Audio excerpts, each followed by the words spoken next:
week 6 of the fantasy football season, and here's a few tight ends I have as sleeper options this week. The first guy, Dan Arnold of the Jacksonville Jaguars. So Dan Arnold, he's been pretty decent so far since he made his way to Jacksonville in that C.J. Henderson trade a few weeks ago. So right here, Trevor Lawrence, that's what he needed, in my opinion. A little more of a proven tight end who could go out there and make plays.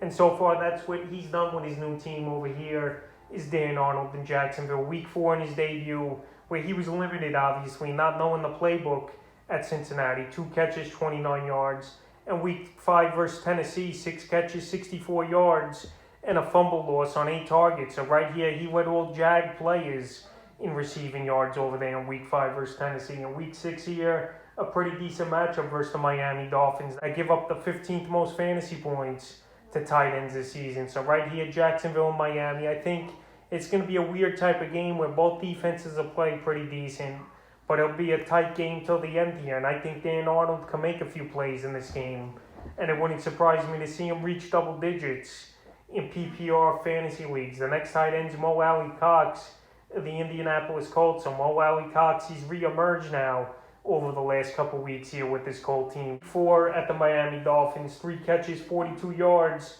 and 2 touchdowns. In week 5 at the Baltimore Ravens, 3 catches, 50 yards on 4 targets. So right here in week 6, after I mentioned Mo Alley-Cox as a pickup this week, he was added in 5% of fantasy leagues. He's got a great matchup versus the Houston Texans that give up the most fantasy points to tight ends. So Carson Wentz this season, his turnovers have gone down.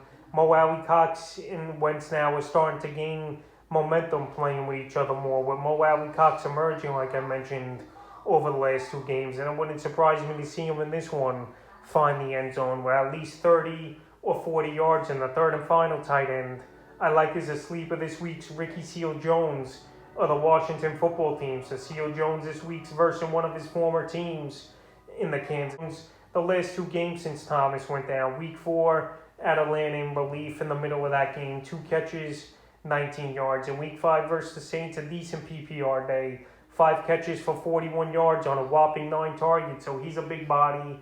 He's a big target guy in the red zone, Cecile Jones. And maybe he'll want to get some revenge and vengeance on one of his former teams in the Kansas City Chiefs. And it's also a good matchup on paper. The Chiefs give up the 5th most fantasy points to tight ends on the season. So right here, Cecile Jones, he was a hot pickup as well, added in 19% of fantasy leagues. And we'll see if he has another good week this week. So that's a few tight ends I have as sleepers here for week 6 of the fantasy football season.